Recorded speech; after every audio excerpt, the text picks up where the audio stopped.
جیوں میں تیرے در پر، مروں میں تیرے در پر۔ در یعنی دروازہ، یہی مجھ کو حسرت، یہی آرزو ہے۔ آرزو یعنی خواہش، اور حسرت یعنی تمنا، ایک ایسی تمنا جو کہ مشکل سے پوری ہوتی ہے، اس کو حسرت کہتے ہیں، اور آرزو کا مطلب بھی خواہش ہوتی ہے۔ شاعر اس شعر میں کہہ رہے ہیں، میری خواہش ہے کہ میری زندگی آپ صلی اللہ علیہ وسلم کی چوکھٹ پر ہی گزرے اور مجھے وہاں پر ہی موت آئے۔ شاعر اس شعر میں اپنی حسرت کا بے مایا ذکر کرتے ہوئے کہتے ہیں کہ میری یہ تمنا ہے کہ اگر میں زندہ رہوں تو صرف اور صرف حضرت محمد صلی اللہ علیہ وسلم کا سوالی ہی بن کر رہوں، اور اگر میری جان چلی جائے تو ایک دن تو جانی ہی ہے، لیکن میری خواہش ہے کہ میں حضرت محمد صلی اللہ علیہ وسلم کے در پر ہی رہ جاؤں۔ میں اپنی زندگی کے ایام نبی کریم صلی اللہ علیہ وسلم کے در پر ہی پورا کرنا چاہتا ہوں، اور میرا جینا اور میرا مرنا اور صرف نبی پاک صلی اللہ علیہ وسلم کے لیے ہو، یہی میری خواہش ہے اور یہی میری آرزو بھی ہے۔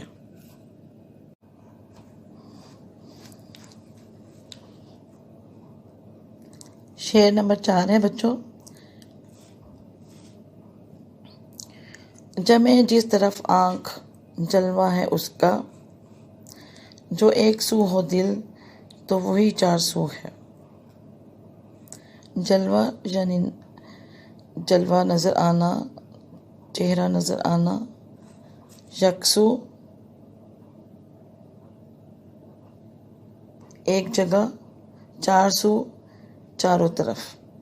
یکسو یک یعنی ایک جگہ، 4 سو یعنی چاروں طرف۔ شاعر کہہ رہے ہیں کہ جس طرف بھی میری آنکھ اٹھتی ہے تو حضرت محمد صلی اللہ علیہ وآلہ وسلم کا ہی جلوہ ہے۔ اگر دل آپ صلی اللہ علیہ وسلم کی طرف لگایا جائے تو ہر طرف آپ ہی نظر آ رہے ہیں۔ امیر منائی کہتے ہیں کہ کائنات کے ایک ایک ذرے میں آپ صلی اللہ علیہ وسلم کی ثنا یعنی تعریف موجود ہے۔ جس طرف بھی آنکھ اٹھائیں آپ صلی اللہ علیہ وسلم کا جلوہ ہی نظر آتا ہے۔ شاعر کی مراد یہ ہے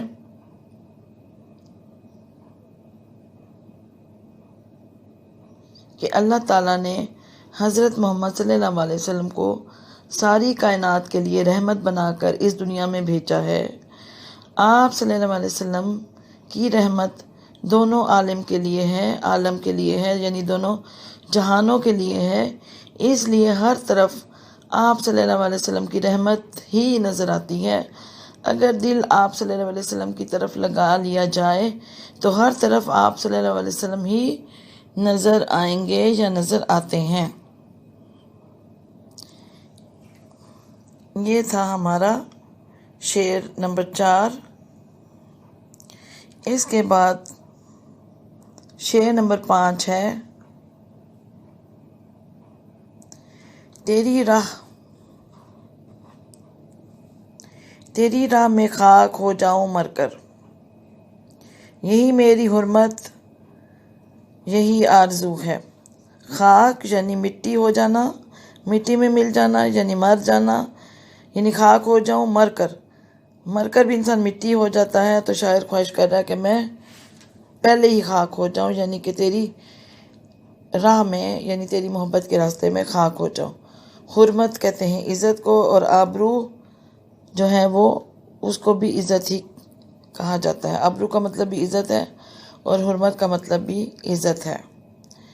شاعر اس شعر میں کہہ رہے ہیں کہ میں آپ صلی اللہ علیہ وسلم کی راہ میں فنا ہو جانا چاہتا ہوں، اور اسی میں میری عزت اور میری بقا ہے۔ شاعر کہتے ہیں کہ میں صلی اللہ علیہ وسلم کے بتائے ہوئے طریقے کے مطابق زندگی بسر کرنا چاہتا ہوں، اور اسی راہ میں میری موت سے ہمکنار ہو جانے کی خواہش ہے۔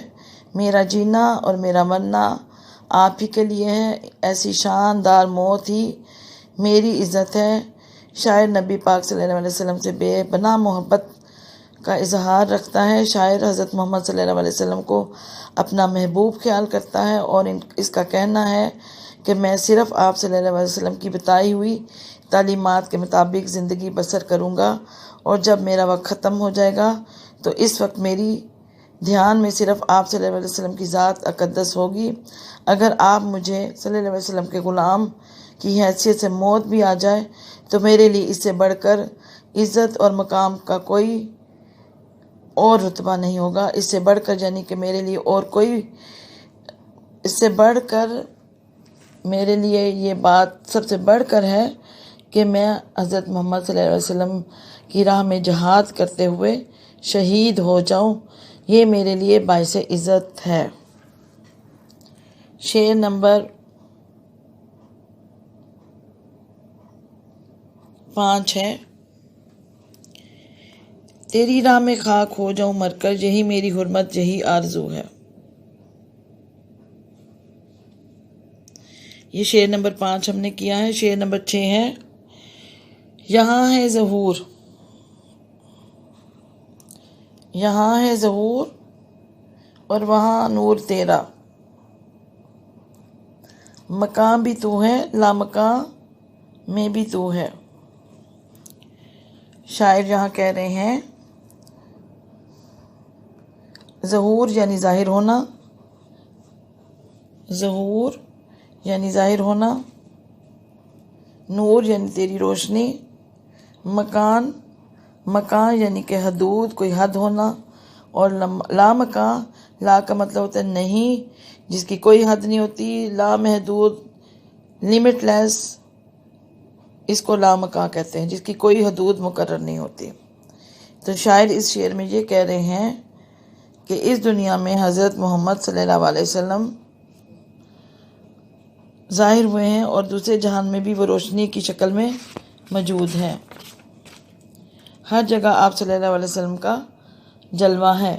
انسان جسد خاکی رکھتا ہے کہ جیسے حضرت محمد صلی اللہ علیہ وسلم نور ہیں۔ شاعر کہتا ہے کہ آپ صلی اللہ علیہ وسلم اس دنیا میں بشکل انسانی نمودار ہوئے ہیں۔ اللہ تعالیٰ نے انسانوں کو تعلیم دینے کے لیے حضرت محمد کو انسانی شکل میں اس دنیا میں پیدا کیا، جبکہ دوسری دنیا میں آپ صلی اللہ علیہ وسلم کی حیثیت نور کی ہے۔ دونوں جہاں آپ سے فیض یاب ہوئے ہیں۔ شاعر کی مراد جہاں پر یہ ہے کہ آپ صلی اللہ علیہ وسلم وہ نور ہیں کہ اس دنیا میں آپ اپنی بشری حیثیت سے آئے ہیں، اور آخرت کی زندگی میں آپ صلی اللہ علیہ وسلم کی حیثیت نوری ہے۔ شعر نمبر 7 ہے، جو بے داغ لالا جو بے خار گل ہے، وہ تو ہے وہ تو ہے وہ تو ہے وہ تو ہے۔ بے داغ یعنی جس کے اوپر داغ نہ ہو، لالا پھول کو کہتے ہیں۔ بے خار جس میں کوئی کانٹا نہ ہو، بے خار گل یعنی بغیر کانٹے کے پھول، کہہ رہے ہیں کہ وہ تو ہے تو ہے وہ تو ہے وہ تو ہے۔ آپ صلی اللہ علیہ وسلم کی ذات بابرکہ بغیر کسی داغ کے تھی، جیسے کہ لالا کے پھول میں کوئی داغ نہیں ہوتا اور بغیر کانٹے کے وہ پھول ہوتا ہے، اسی طرح حضور صلی اللہ علیہ وسلم کی ذات بھی بے داغ اور بغیر کسی تکلیف کے ہے، یعنی کہ وہ دوسروں کو تکلیف جو ہے وہ نہیں دیتے۔ لالا کا پھول اپنی خوبصورتی اور رعنائی میں نہایت اہمیت کا حامل ہے۔ لالا کے پھول کی رعنائی اپنی خوبصورتی کے باعث دنیا میں لاسانی ہے، لیکن اس میں ایک کمی ہے کہ اس میں ایک داغ ہوتا ہے۔ اس طرح دوسرے پھول جو خوبصورتی میں کمال و درجہ رکھتے ہیں، لیکن اس کے ساتھ کانٹے بھی ہوتے ہیں جو ہاتھ کو زخمی بھی کر دیتے ہیں۔ شاعر نے آپ صلی اللہ علیہ وسلم کی ذات کو لالے سے بڑھ کر خوبصورت کہا ہے، کیونکہ آپ صلی اللہ علیہ وسلم کی ذات ایک مکمل ذات ہے، اس میں کوئی داغ نہیں، کوئی عیب نہیں۔ اسی طرح پھولوں کے ساتھ کانٹے بھی ہوتے ہیں، لیکن آپ ایسے پھول کی مانند ہیں جس کے ساتھ کوئی نہ کانٹا ہے اور نہ ہی کوئی اور برائی شامل ہے۔ آپ صلی اللہ علیہ وسلم کی ذات میں رحمت ہی رحمت شامل ہے، اور آپ صلی اللہ علیہ وسلم رحمت کی عملی تصویر ہیں۔ انسان کامل ہونے کا شرف صرف حضرت محمد صلی اللہ علیہ وآلہ وسلم کو حاصل ہے۔ بچوں آگے یہ آ گئی ہے مشق، یہ ان کے سوالوں کے جواب دینے ہیں۔ صبا کہاں سے آتی ہے؟ صبا مدینے سے آتی ہے۔ یہ آپ کا ہوم ورک ہے۔ پہلے آپ نے تشریح کرنی ہے، شعر لکھنا ہے، شاعر کا جو ہے وہ تھوڑا سا تعارف لکھنا ہے۔ اس کے بعد آپ نے 1 بائی 1 اس شعر کا اس نعت کا مرکزی خیال لکھنا ہے۔ مرکزی خیال لکھنے کے بعد آپ نے تشریح کرنی شروع کرنی ہے سیاق و سباق کے حوالے سے، اور پھر آخر میں یہ آپ نے مشق کرنی ہے۔ صبا کہاں سے آتی ہے؟ صبا مدینے سے آتی ہے۔ پھولوں میں کس کی خوشبو ہے؟ پھولوں میں مدینے کی فضا کی خوشبو رچی بسی ہوئی ہے۔ شاعر کے دل میں کیا حسرت اور آرزو ہے؟ شاعر کے دل میں یہ حسرت ہے کہ میری جتنی بھی زندگی ہے وہ نبی پاک صلی اللہ علیہ وسلم کے در پر بسر ہو، اور جب مجھے موت آئے تب بھی میں آپ صلی اللہ علیہ وسلم کی چوکھٹ پر ہی رہوں، یعنی میرا جینا اور میرا مرنا نبی پاک صلی اللہ علیہ وسلم کے لیے ہی ہو۔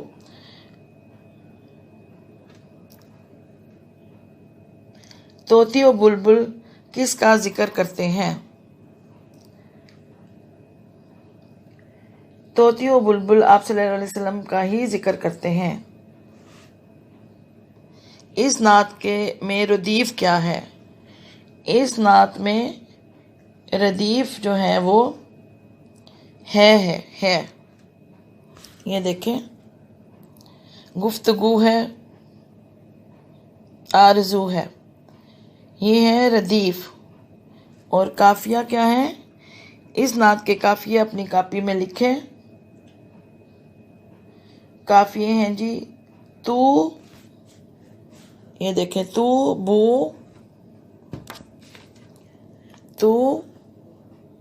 بو گفتگو، اس کے بعد ہے جلوہ،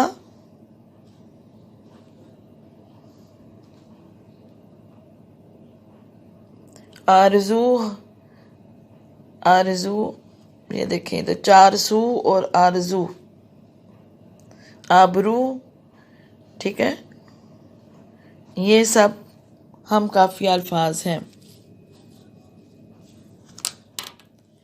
اچھا جی، اس کے بعد سوال ہے کہ اس نعت کا مرکزی خیال تحریر کریں۔ مرکزی خیال میں نے آپ کو بتا دیا ہے کہ شاعر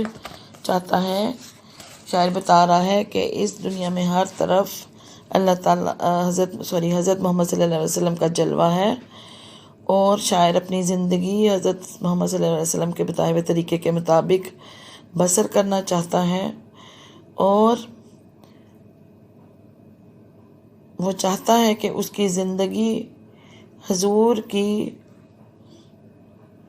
فرمانبرداری میں بسر ہو، یعنی وہ بھی حضور صلی اللہ علیہ وسلم کی سنت پر عمل کرنا چاہتا ہے، اور جو تعلیمات حضور صلی اللہ علیہ وسلم نے دی ہیں اس پر عمل کر کے اپنی زندگی کو بہتر بنانا چاہتا ہے۔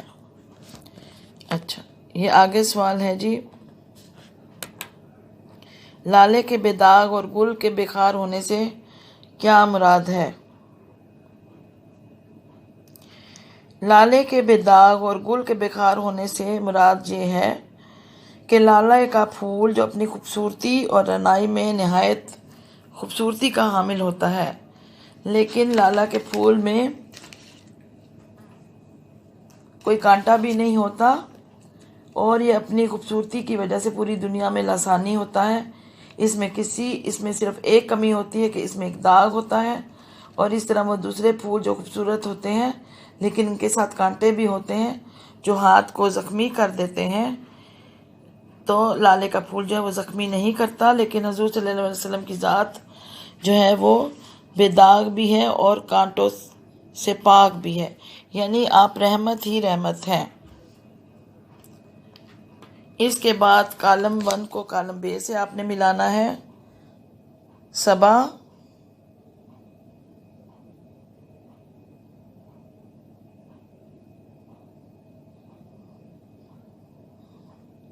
جی ملائیں آپ اس کو،